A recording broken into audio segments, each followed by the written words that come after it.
It's Tuesday, May 5th. In the headlines, Tax Administration Jamaica restores motor vehicle registration services island-wide. In business news, corporate movements seize boards, buyouts, and improved credit ratings. Regionally, Guyana's President Dr. Ifran Ali pushes for global energy balance at the 2026 Offshore Technology Conference. And in sports, Cavalier Football Club acquires Turner's Oval in Clarendon as its new home. This is the news on PBC Jamaica. I'm Simone Absalom Gale.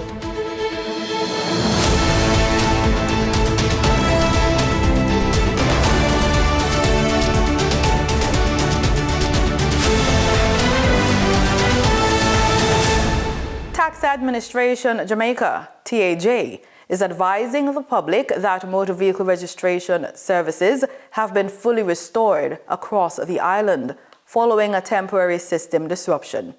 The issue, which affected the processing of motor vehicle registration-related transactions, both online and at tax offices, was resolved late Monday afternoon. Customers are now able to complete electronic motor vehicle registration transactions through TAJ's online platform at jamaicatax.gov.jm or in person at any tax office island-wide. TAJ says all other motor vehicle-related services have also resumed normal operations. These include renewal and new motor vehicle registrations, transfers of ownership, and the purchase of registration plates. The administration is thanking members of the public for their patience and understanding during the disruption and has apologized for any inconvenience caused. TAJ says it remains committed to delivering efficient, reliable, and accessible service to taxpayers. Customers are being encouraged to utilize the online platform where possible for faster and more convenient service. For additional information, persons may contact TAJ's Customer Care Center at 888-TAX-HELP or visit the official website. In a bold move to secure Jamaica's food future, CB Group announced a $1 billion investment to modernize Jamaica's egg and pork industries.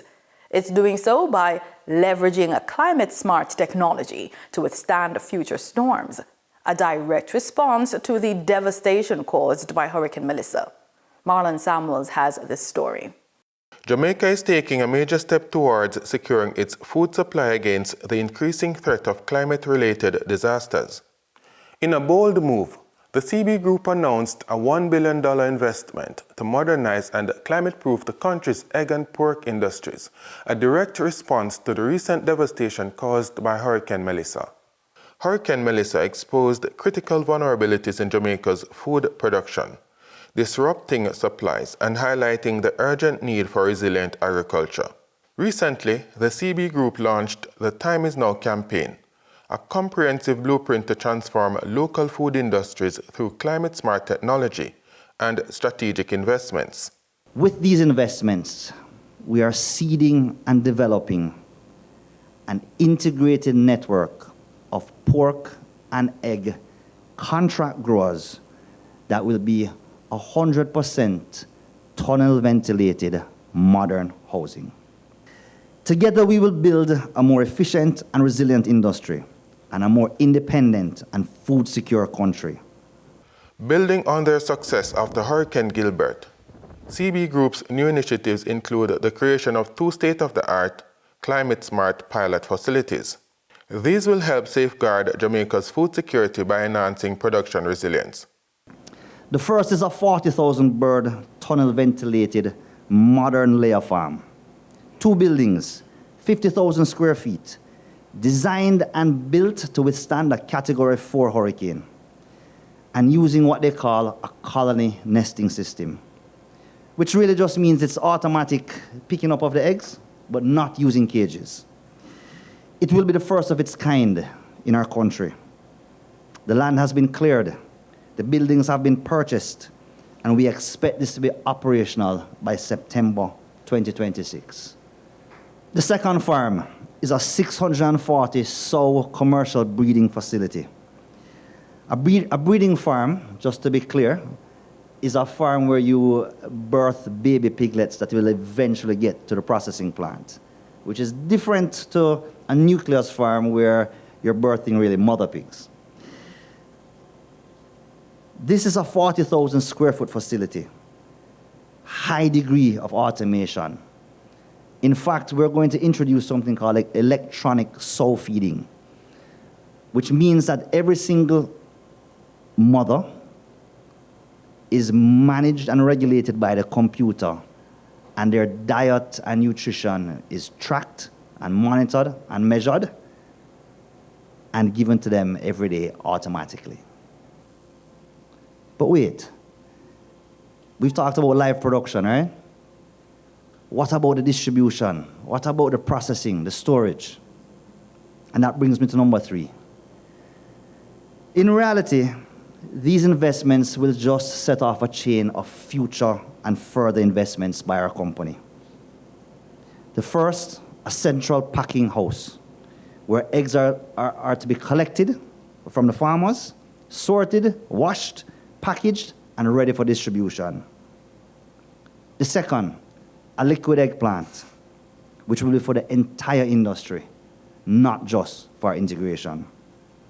And third, a new processing plant for pigs that will more than triple our current capacity.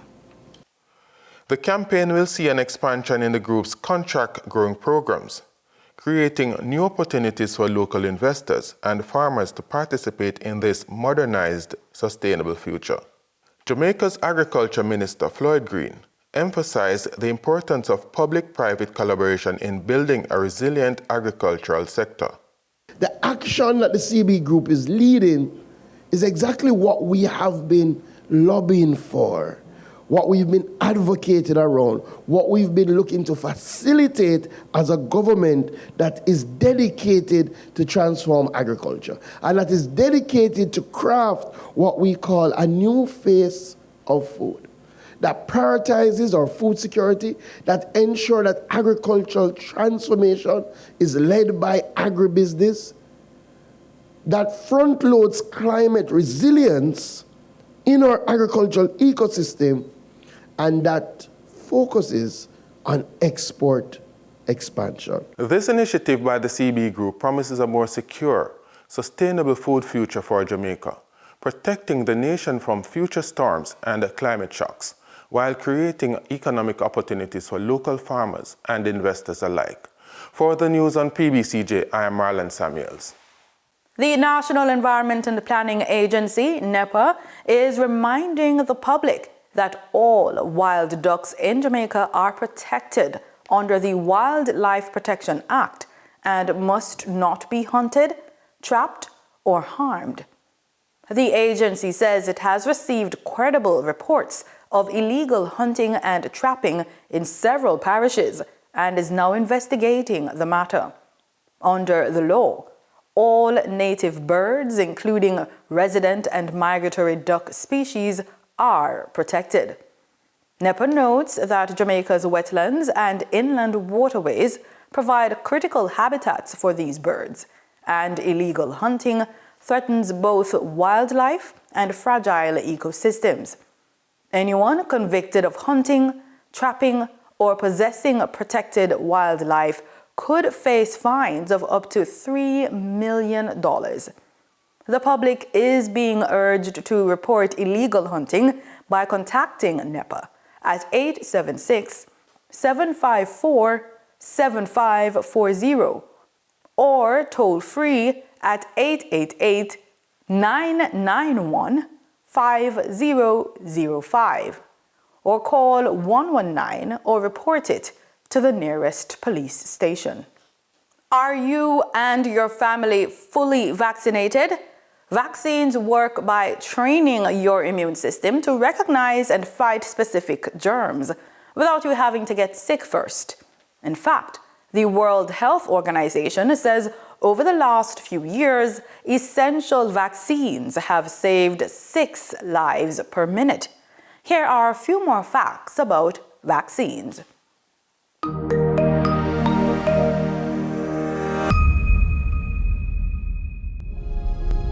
You are directly connected to this little girl and this little boy, and these scientists, these humanitarians, and this doctor.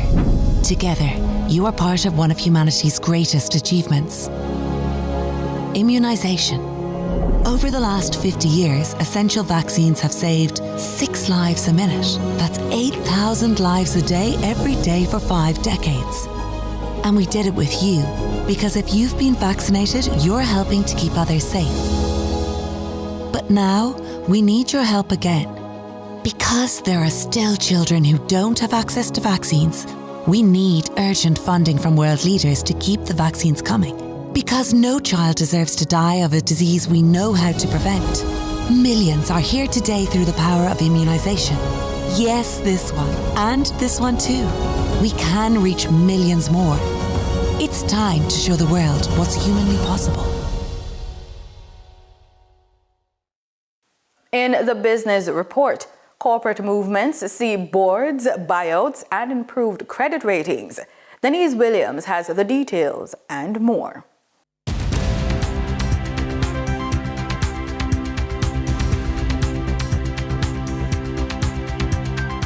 Welcome to today's business report. I'm Denise Williams, bringing you the developments shaping markets, capital access, and business decision-making across Jamaica and the region. Let's get into the stories that matter. Corporate Jamaica had notable movements across boards, improved credit ratings, and new investment strategies. First, Proven Group Limited has appointed Mark Myers, CD, one of the founding shareholders of Proven Group Limited, as chairman of the board effective April 28, 2026. Myers is also managing director of Restaurants of Jamaica, operators of KFC and Pizza Hut franchises in Jamaica and the Bahamas. Myers has additional responsibility as chairman of Jamaica Trade and Invest, JAMPRO, and chairman of Barita Investments Limited. Next up, Carrie Chris reaffirms adequate credit worthiness ratings to Sterling St. Lucia Holdings Limited. Caribbean Information and Credit Rating Services Limited, Carrie Chris, has reaffirmed the assigned issuer corporate credit ratings of Carrie BBB Plus, foreign and local currency ratings, on the regional rating scale to Sterling Holdings. These ratings indicate that the level of credit worthiness of this obligator, judged in relation to other obligators in the Caribbean, is adequate. And to round out the corporate movement, Trinidad-based Guardian Insurance Limited is buying NCB Merchant Bank Trinidad and Tobago from NCB Capital Markets. NCB Financial Group announced the planned acquisition as part of its major subsidiary's business optimization with Guardian Insurance. NCB Financial Group is the parent company for Guardian Holdings, which is the parent company for Guardian Insurance, as well as NCB Merchant Bank Trinidad and Tobago, and NCB Capital Markets, which are all subsidiaries. For the trading period March 4, 2026, the most actively traded securities were Caribbean Flavors and Fragrances Limited with 5,005,650 units, or 27.55% of market sales activities. Kentire Holdings Jamaica Limited with 2,611,680 units, representing 14.38% of market sales activities. Trans Jamaica Highway Limited with 2,458,561 units, representing 13.53% of market sales activities. Investor activity remained concentrated in transportation and distribution plays, signaling continued interest in dividend-producing and strategic assets. Turning to the foreign exchange market based on Bank of Jamaica data for May 4, 2026, Forex traders recorded significant activity with strong demand across major currencies. For the US dollar, trading margins reflected steady liquidity, with the US selling at $156.66 and buying at $158.14. For the Canadian dollar, moderate gains supported by $1.21 transaction spreads. The Canadian dollar sold for $116.11 and was bought for $114.90. For the British pound, continued volatility offered short-term trading opportunities of $8.16 in profits for the banks. The British pound sold for $216.36 and was bought for $208.20. These movements underscore the importance of cash flow timing and currency awareness for businesses managing import costs, debt servicing, or overseas exposure. For our credit report tip of the day, credit isn't an abstract score, it's a gateway. Help your child understand how today's habits shape tomorrow's options. In some jurisdictions, this means renting their first apartment without a co-signer because of their credit report, or financing a car at a reasonable rate because of their credit score, or qualifying for business funding or personal opportunities because of their credit score, and navigating emergencies without predatory lending because of their credit score. When they see credit as a tool for mobility, not just a number, their behavior changes. And so as a parent, you can turn check-ins into strategy sessions. Instead of waiting for problems, schedule simple quarterly check-ins for the young adult. First, review the credit report together. Then track the score movement and discuss why it changed. Adjust habits if needed. This keeps the process proactive and removes fear or shame from the conversation. So give your young teenager, your young adult, ownership, not just instructions. The goal isn't to manage their credit, it's to prepare them to manage it for themselves. And your role as a parent shifts from controller to advisor. In our funded and focused feature, traditional bank loans remain the gold standard in terms of cost of funding. Lower interest rates, longer tenures, and structured repayment plans make them ideal, but only for businesses that can meet documentation, collateral, and credit worthiness requirements. For many micro entrepreneurs, especially in early stages, this is a barrier to make them go to expensive alternatives. But an emerging pathway like micro stock markets or junior exchanges introduce a different dimension entirely: equity instead of debt. Here the business trades ownership for capital. The upside is no repayment pressure. The downside is dilution of ownership, regulatory compliance, and public scrutiny. For micro businesses, this route is less about survival funding and more about scaling with intention. And that's today's business report. I'm Denise Williams, bringing clarity to capital markets and strategy. Until next time, stay informed, stay intentional, and keep building forward. See you soon.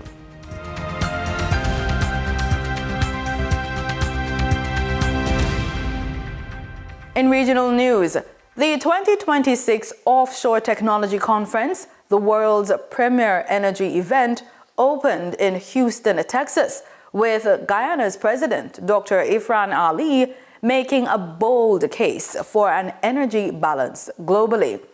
This, he believes, will help fuel countries' ambitions while garnering investments. Newsroom's Vishani Rugabir has the details. As thousands of industry professionals and officials gathered in Houston, Texas for this year's Offshore Technology Conference, OTC for short, Guyana's President Dr. Irfan Ali made a bold call for strategic investments in countries around the world so that an energy balance is created. The President gave the keynote address at the opening ceremony of this year's OTC. The President, in his keynote address, spoke about the need for more sources of energy. He said the demand for energy isn't going down anytime soon. In fact, it's expanding all the time. And while there's much talk about transitioning to more renewable forms of energy and stepping away from harmful fossil fuels, he says there's a need to create entirely new systems to accommodate renewable energy. And as such, strategic investments are needed to create this energy balance that he spoke about. He explained in detail what that means. If we proceed responsibly with improved technology, stronger governance, and fairer distribution of benefits, we can build an energy balance that is both sustainable and just. The global energy balance is therefore shaped by four interlocking realities: a widening energy gap, a financing gap, and a mineral constraint, technology and system improvement. The question is how nations respond. Investments in countries most in need, including developing countries where the need for energy is tremendous, alongside investments in research and technology, are crucial, according to the president. He said those investments would help to advance a sustainable agenda, meaning that energy is supplied to countries most in need while not neglecting countries already with access. And the president believes that Guyana has emerged as a country that can show how this energy balance can be achieved. Already, the country has been known around the world as an oil hotspot. Currently, more than 900,000 barrels of oil are produced daily. But while the country has gotten international attention as an oil hotspot, the proceeds from oil production offshore are being used to fund low-carbon development onshore. The flagship gas-to-energy project, which is expected to come on stream soon, is expected to fuel Guyana's low-carbon development, powering homes, businesses, and industries through an entirely new national grid. We have adopted a deliberate and integrated dual-track approach. We are extracting full value from our hydrocarbon resources, while simultaneously building the renewable and low-carbon systems that will define our future. These objectives do not conflict. Managed properly, they reinforce each other. Guyana's energy strategy is not a single project or a single sector. It is a system-wide transformation. The president believes that it is possible to achieve an energy balance, and he believes that Guyana is already showing how this can be done. Now, he's calling on stakeholders, from investors to officials and policymakers, to look at the Guyana example, but to also look at other examples elsewhere to see how this balance can be achieved. For him, the future of the planet depends on it. Reporting for Fueled in Newsroom Collaboration in Houston, Texas, I'm Bashani Raghavir. Media celebrations in Grenada this year carried a strong message of regional solidarity, with special recognition for Cuba's long-standing friendship and resilience amid ongoing challenges. More from GBN News. Grenada's media celebrations this year carried a strong message of solidarity as the people of Cuba were recognized for their long-standing friendship with the island and their resilience amid ongoing challenges. Speaking at the event, Cuba's ambassador to Grenada, Yadidis Eshunike Paz, expressed heartfelt gratitude to the government and people of Grenada for their continued support. She emphasized that Cuba will never forget the solidarity shown over the years, especially during difficult times. Honor the dignity, courage, and sacrifice of workers everywhere. International Workers' Day is not only a celebration of achievements won through a struggle, but also a reminder of the challenges that remain before us. Viva la amistad entre Cuba y Granada! Long live friendship between Cuba and Grenada. Thank you very much. In her address, the ambassador highlighted the current crisis facing Cuba, which is largely due to the ongoing blockade, and underscored the importance of international unity and cooperation in overcoming such hardships. The Cuban ambassador thanked Grenada for their unwavering friendship and support, noting that acts of solidarity strengthened the bond between both nations. During the ceremony, the ambassador was presented with a commemorative plaque in recognition of the enduring relationship between Grenada and Cuba. The gesture symbolized mutual respect and appreciation shared by the two countries. Organizers also used the occasion to call on attendees to contribute financially toward relief efforts, encouraging donations to assist the Cuban people as they navigate the ongoing crisis. Reporting for GBN News, Shania McIntosh. Proposed changes to probation and offender legislation in Trinidad and Tobago are generating discussion about new approaches to crime, punishment, and rehabilitation. Supporters of the new bill say the measures are designed to help ease prison overcrowding, reduce costs within the correctional system, and place greater focus on rehabilitation and public safety. Lowering prison populations and repositioning offenders for successful reintegration into society are among the key objectives of the Probation and Offenders Amendment Bill 2026. Proponents arguing that fewer inmates behind bars could ease overcrowding, lower costs within the prison system, and allow greater focus on rehabilitation and public safety. Former prisons inspector and attorney Daniel Khan says the legislation is intended to transform punishment into opportunity by embedding rehabilitation into incarceration, helping offenders achieve productive outcomes while delivering tangible benefits to society. Preventative and punishment is natural in prison, but rehabilitative is difficult. And this probation bill amends the Probation Act to make rehabilitation more possible by not only having control of a person while they're in prison, but if certain conditions occur, we can have control of an offender out of prison for a certain amount of time. It does well for, as you said, reducing prison population, because overcrowding is a huge issue. Mr. Khan suggests that forward-looking rehabilitation systems emphasize dignity, education, and skill building. He says these approaches can produce better outcomes than purely punitive measures by fostering more constructive and socially responsible individuals.